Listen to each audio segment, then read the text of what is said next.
Hey everybody, Shoebox Legends here. Thanks for joining me for another installment of Slab and Gab, the recurring series where I show off a graded card or cards from my collection and talk about them a little bit.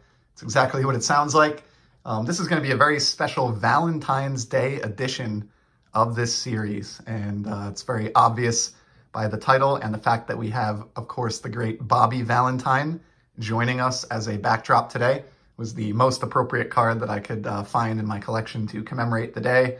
Actually, the second most appropriate card, but the first is the one we're going to reveal and look at in a minute here. So before we get to looking at the slab, I'm going to do a little bit of gabbing because that's what this series is about. And I'm going to set the backdrop for this very wild PSA slab that I found recently. I think you're going to find this to be pretty amusing and probably something that you won't see on any other channel. On this day or otherwise, quite honestly. I had no clue that these even existed in slab format, but as soon as I saw this, I just knew I had to bring it home for this episode specifically. So, Valentine's Day. I don't know if it's just the circle of people that I am involved with now in my later life as an adult, or the fact that I don't have a kid, but it seems to me like it's more and more viewed as like a Hallmark holiday or a made-up holiday here in the States just to help sell candy and flowers. And I think there's some truth to that, to be honest with you. But when I was a kid growing up in grade school, Valentine's Day was a big deal. Now, I'm a kid of the 80s and 90s, which I'm sure many of you may be as well. And around that time period, when you were in elementary or grade school, Valentine's Day was a huge deal. It meant that, you know, much like Halloween, you were probably going to get some chocolate and sweets that you shouldn't be eating.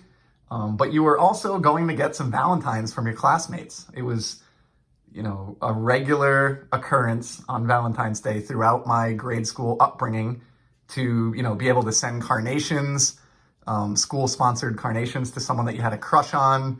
You could buy a carnation for $1 and send it to Mary in your homeroom, who you had a secret crush on, with a little note. And the more common element of Valentine's Day, in my upbringing anyway, was the Valentine's Day cards themselves.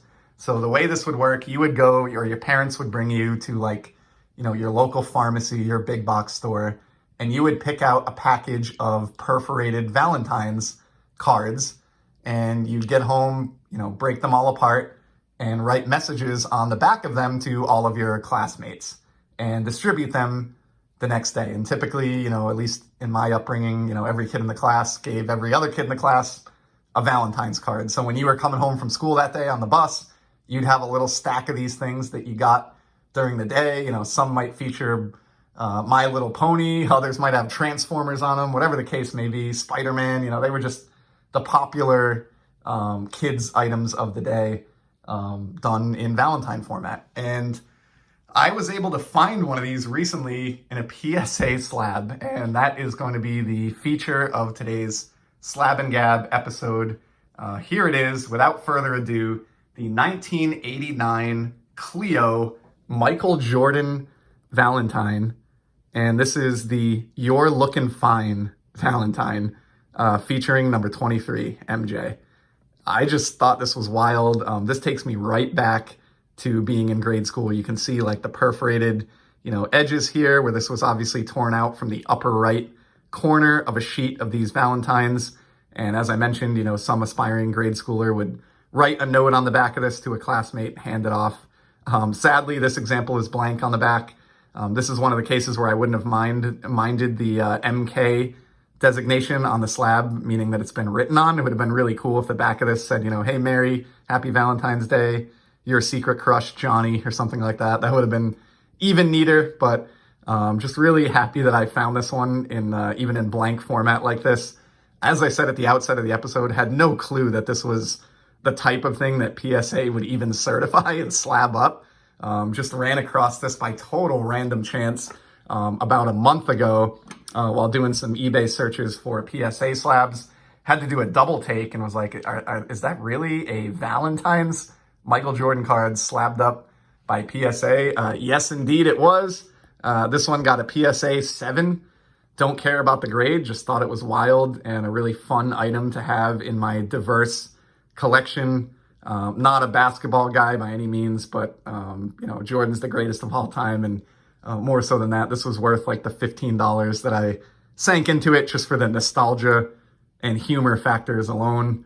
And you know what? It's team color matching. I kind of say that tongue in cheek, but this nice Valentine's Day card looks pretty good with a Chicago Bull featured on it. And it's not every day that you get to be told by Michael Jordan himself that you are looking fine.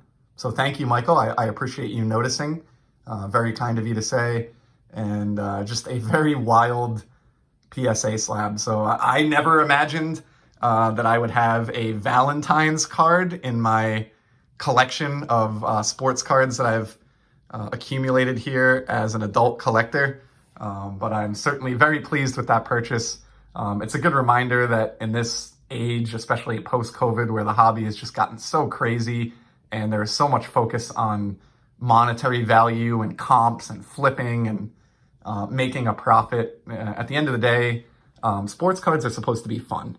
And this is definitely an example of, sports cards, if you want to call it that, being fun and just, taking a trip down memory lane and looking back on something that was sort of like a rite of passage in the grade school years for those of us who grew up back in the day. So that is probably, I would say easily, my most random basketball slab that I have ever picked up, and just thought it would make a fantastic episode here on this holiday.